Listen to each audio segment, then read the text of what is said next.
स्मरण के बिना गुजारा नहीं है। हर शास्त्र ने स्मरण को ही लिखा, स्मरण को ही लिखा। और स्मरण जिह्वा के बिना नहीं हो सकता। आत्मा में ध्यान हो सकता है, मानसिक चिंतन हो सकता है, स्मरण तो जिह्वा से ही होगा। अर्थात वो जिह्वा स्वरूपणी जो माँ शक्ति है, वो जिह्वा भी के बिना आप जो है अच्छा काम नहीं कर सकते, शास्त्र नहीं बोल सकते, अध्ययन नहीं कर सकते। जिह्वा के बिना अपने दुख को दूसरे के लिए समझा नहीं सकते। अरे काला बिना जिह्वा वाला हूँ करता रहेगा, समझे कोई नहीं समझे, और जिह्वा होगी तो कहते हैं मुझे भूख लग रही, रोटी दे दो, पानी पिला दो। अर्थात जिह्वा स्वरूपणी ये महामाँ है। हमारे अंग के अंदर में इस माता के अनेक रूप हैं, और हम इसके लिए ढोंग प्रपंच मान करके छोड़ते चले जा रहे हैं। इसलिए हमारा आध्यात्मिक जगत गिरता चला जा रहा है। क्योंकि शक्ति, अरे आप लोहे के अंदर भी शक्ति देखें, ये 5 हॉर्स पावर का, पावर नाम शक्ति का, 5 घोड़े की ताकत का इंजन है। 10 horse power, 20 horse power, 7 horse power, power यानी ताकत, बिजली का पावर, विद्युत शक्ति। अर्थात वो माँ अनेक रूप में, अनन कण कण में समाई हुई है, अनेक रूप में समाई हुई है, और उसको हम लोग जो है त्यागते चले जा रहे हैं। इसलिए जनजीवन के अंदर में शांति, जनजीवन के अंदर में ओज, जनजीवन के अंदर में मानसिक चिंताएं नित्य प्रति बढ़ती चली जा रही हैं। क्यों चिंता को शमन करने वाली आदि शक्ति का हम स्मरण नहीं करते, उसके लिए तुम बेकार ही मान रहे हैं। पर ये विचार करके देखो कि उसके बिना तुम्हारे ब्रह्मा विष्णु महेश सब बेकार है। जब तक ज्योति नहीं है वो कुछ नहीं कर पाएंगे। क्यों ज्योतिषमान उसका नाम है, ज्योति स्वरूप है। जब ज्योति हट जाएगी तो स्वरूप रह जाएगा, खाली ज्योतिषमान का रह जाएगा। ज्योति हट गई तो स्वरूप रह गया खाली। इसलिए वो ज्योति प्रदायनी करने वाली महादिव्या शक्ति के लिए हम लोगों को मानना चाहिए और उसका अनुसरण करना चाहिए। हम रोज रोज नहीं कर पाए तो 12 महीने में वो कहती है, या वार्षिकी शारदीय पूजा, साल में एक बार ये नवरात्रा शारदीय पूजा आती है। इसको शारदीय पूजा कहते हैं कि वो शरद ऋतु में आ जाती है। वो इतना ही संतोष कर रहे हैं कि हे साधक, तू शारदीय पूजा भी मेरा कर लेगा और मेरा पूजन करके तू मेरे समर्पण हो जाएगा, यानी हर वस्तु को मेरे समर्पण कर दे। उसके बाद प्रसाद रूप में तू मुझसे लेता रहे, मैं तेरा निश्चय कल्याण करूँगी, निश्चय तुझे मोक्ष दूंगी। हमारा मानना है कि माई केवल संसार का ही सुख देती है, ये हमारी भूल है।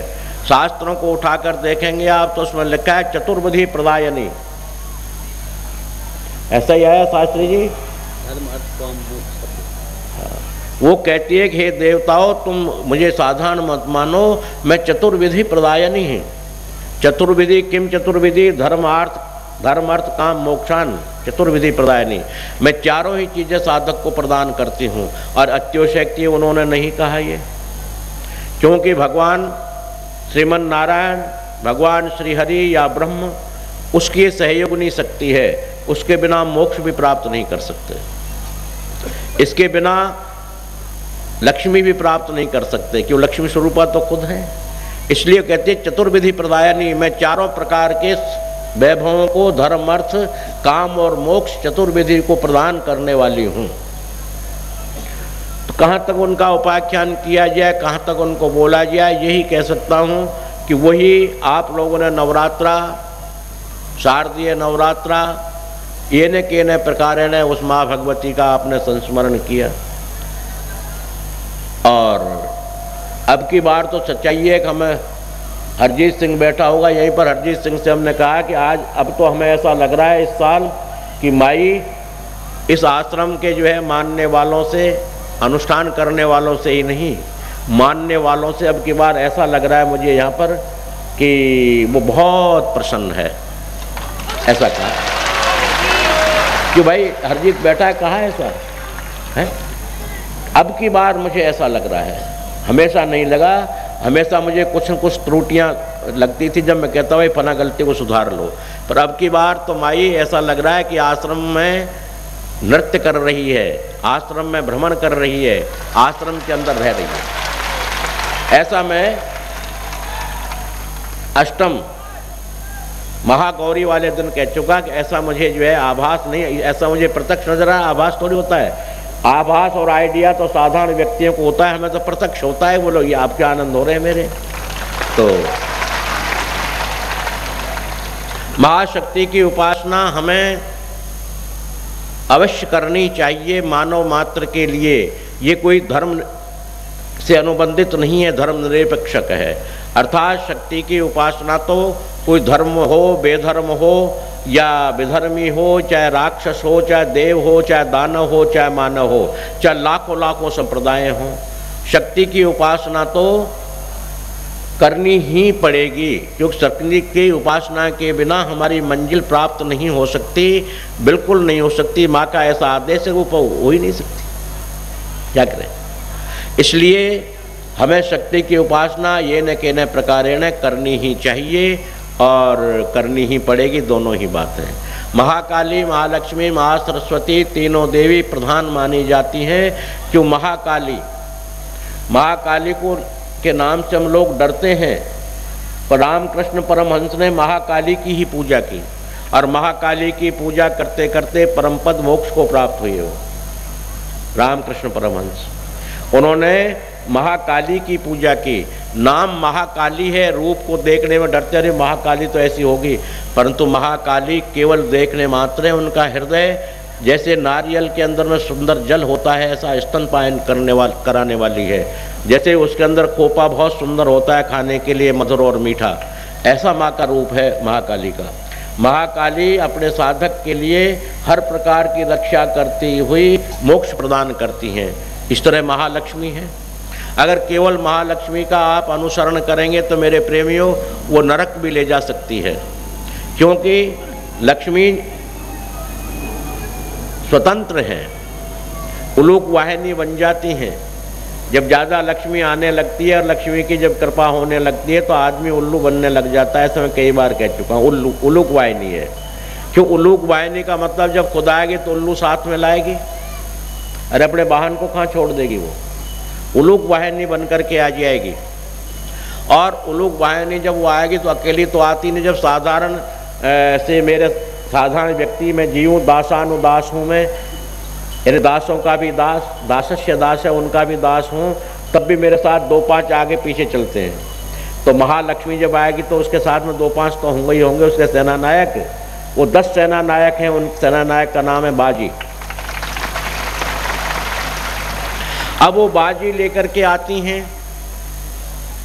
जब वैभव लक्ष्मी, वो लक्ष्मी आती है उल्लू वाहिनी जब, तो आदमी के लिए मनुष्य उल्लू बना देती है। कहते जी हमने तो उल्लू आदमी देखे ही नहीं, सब आदमी देखे, पर उल्लू जैसे लक्षण आ जाते हैं। जब धन आता है तो 4-4 क्लबों का मेंबर बन जाता है। 6 बजे वहाँ से क्लबों में जाता है वो, और सुबह 7 बजे तक क्लबों में रहता है। 7 बजे आकर के सोता है, जब 1 बजे जगता है। जैसे उल्लू रात भर जगता है, दिन को सोता है, ठीक उल्लू वाली गति हो गई उस आदमी की, उल्लू बना दिया।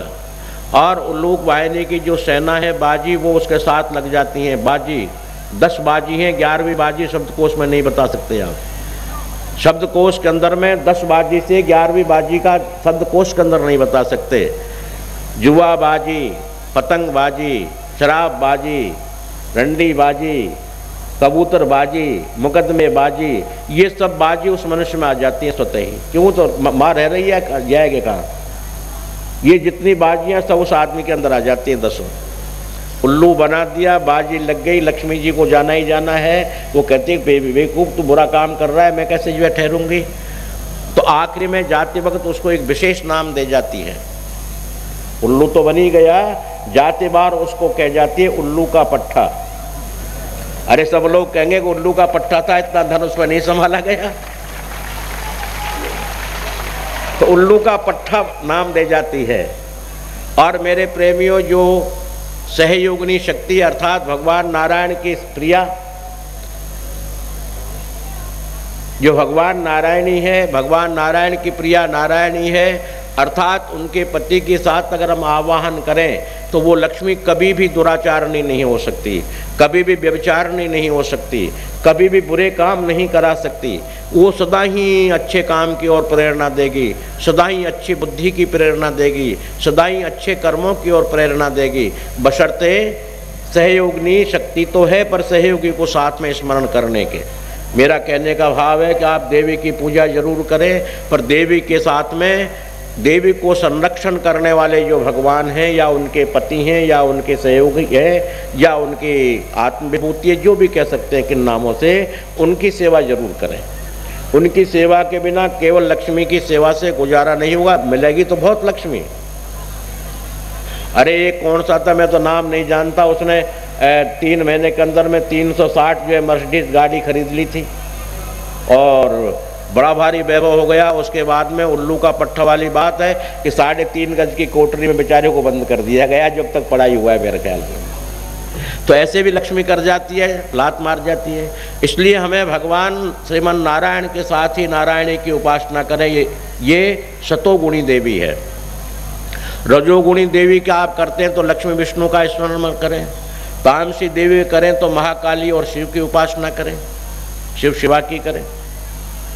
क्यों? रजोगुण, तमोगुण, सतोगुण, तीनों गुणों से अन्वित ये देवियां हैं, तीनों गुणी देवता हैं।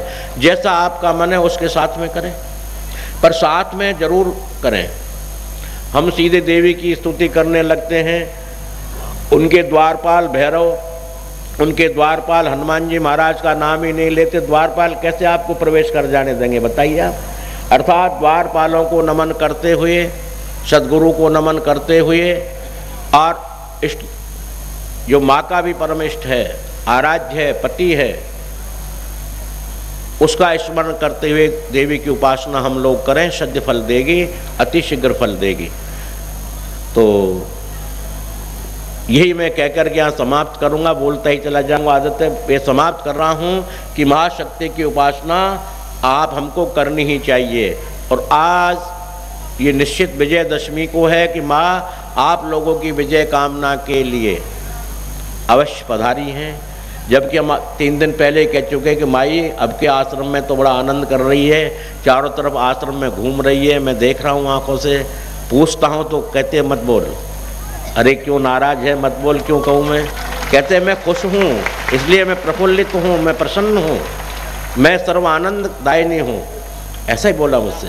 और वो मैंने आज नहीं, इससे कह दिया था कि मैं हरजीत अब के तो तेरे अनुष्ठान वगैरह करने वालों का बड़ा आनंद हो रहा है, और माई जो है चारों तरफ आश्रम में भ्रमण कर रही है। हम बोलते हैं तो हमसे पीठ फेर लेती है, हमसे नाराज तो नहीं है।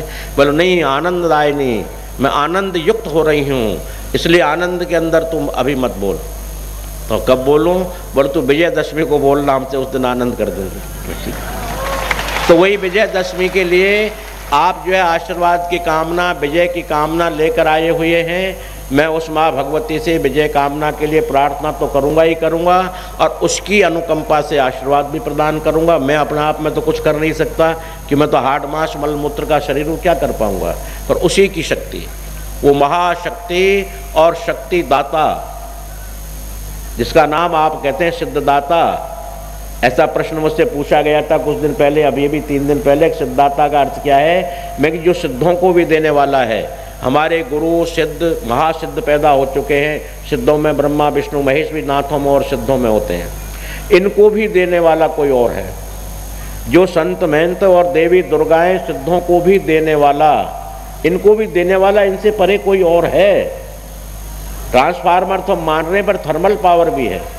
वो थर्मल पावर का है ये तो सिद्धदाता, जो सिद्धों को भी प्रदान करने वाला, सिद्धों को भी हमेशा रात दिन देने वाला जो कोई भी है, उसका आश्रम है ये तो, जो सबको दे। तो सिद्धाता आश्रम के अंदर में वो महामाई, ये बिल्कुल प्रत्यक्ष सत्य है। किसी को मैं साइकोलॉजी या किसी को आकर्षण, कोई धन लूटने के नहीं कर रहा। वो प्रत्यक्षीकरण आश्रम में ही मौजूद है, और वो आनंद तो कई दिन से ले रही है, 5-6 दिन से, और आनंदित हो रही है। तो आनंद हो रही है तो हमारे भी आनंद होंगे ही होंगे, क्यों नहीं होंगे? जब आनंददायिनी है तो हमने तो उससे कहा कि भाई हम बोलते तो नहीं, पर इतना तो बोलते हैं कि तो आज ही आकर मत चली जाना, यहाँ आनंद बरसाती ही रहना। बोला हाँ ये हो जाएगा। आगे के लिए भी गारंटी दे दी उसने। जैसे रमन गाती है, भक्तों को दर्शन दे गई रे एक छोटी सी कन्या। अब वो कन्या कहाँ कहाँ घूम रही है, कैसे कैसे घूम रही है, इसकी वही जाने। मैं तो जान रहा हूँ कहाँ है, पर वही जाने। अब वो आप लोगों के लिए आनंदित करेगी, अर्थात आप लोगों के लिए आनंद बरसाएगी, आप लोगों के लिए आनंद आशीर्वाद देगी। और विजय कामना के लिए मैं माँ से प्रार्थना कर ही रहा हूँ।